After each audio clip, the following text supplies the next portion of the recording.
ଦେଖନ୍ତୁ ସହରାଞ୍ଚଳରେ ଆଉ ରହିବ ନାହିଁ ଭଡ଼ା ଟେନସନ୍। ସହରୀ ଗରିବଙ୍କୁ ଘରଭଡ଼ା ଦେବେ ସରକାର। ଏଣିକି ସହରୀ ଗରିବଙ୍କୁ ଭଡ଼ା ଦେବେ ସରକାର। ବ୍ୟବହାର ହୋଇନଥିବା ସରକାରୀ ଘରକୁ ଭଡ଼ା ସୂତ୍ରରେ ଦିଆଯିବ। ପ୍ରଧାନମନ୍ତ୍ରୀ ସହରାଞ୍ଚଳ ଆବାସ ଯୋଜନା 2.0 ଅଧୀନରେ ଏହି ନୂଆ ପଦକ୍ଷେପ ନିଆଯାଇଛି। ଏ ନେଇ ରାଜ୍ୟ ଗୃହ ଓ ନଗର ଉନ୍ନୟନ ବିଭାଗର ଅତିରିକ୍ତ ମୁଖ୍ୟ ଶାସନ ସଚିବ ଓଷା ପାଢ଼ୀ ବିଭିନ୍ନ ବିଭାଗକୁ ଚିଠି ଲେଖିଛନ୍ତି।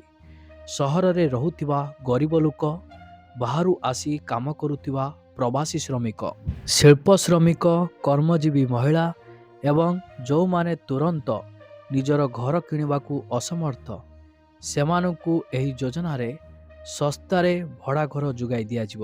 ସେଥିପାଇଁ ସହରାଞ୍ଚଳରେ ବିଭିନ୍ନ ବିଭାଗ ଅଧୀନରେ ଥିବା ଖାଲି ଓ ବ୍ୟବହାର ହେଉନଥିବା କୋଠାବାଡ଼ି ଗୁଡ଼ିକକୁ ତୁରନ୍ତ ଚିହ୍ନଟ କରାଯିବ। ଏହି ପୁରୁଣା କୋଠାଗୁଡ଼ିକକୁ ମରାମତି କରାଯାଇ ବାସୋପଯୋଗୀ କରାଯିବ। ଏହାଦ୍ୱାରା କେବଳ ଗରିବ ଲୋକଙ୍କୁ ଘର ମିଳିବ ତାହା ନୁହଁ, ବରଂ ଏଥିରୁ ସରକାରଙ୍କୁ ଭଡ଼ା ବାବଦରେ ରାଜସ୍ୱ ମଧ୍ୟ ମିଳିଯିବ।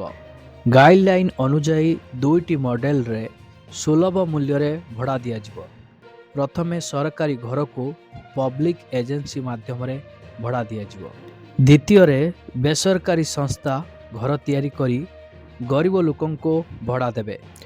ଦେଖନ୍ତୁ, ବହୁତ ଗରିବ ଶ୍ରେଣୀର ଲୋକ ଏମିତି ରହିଛନ୍ତି, ସେମାନେ ସହରାଞ୍ଚଳରେ ରହି କାମଧନ୍ଦା କରୁଛନ୍ତି, କିନ୍ତୁ ଗୋଟିଏ ଘର ଭଡ଼ା ପାଇଁ ସେମାନେ ଅଧିକ ସଫରିଂ ହେଉଛନ୍ତି।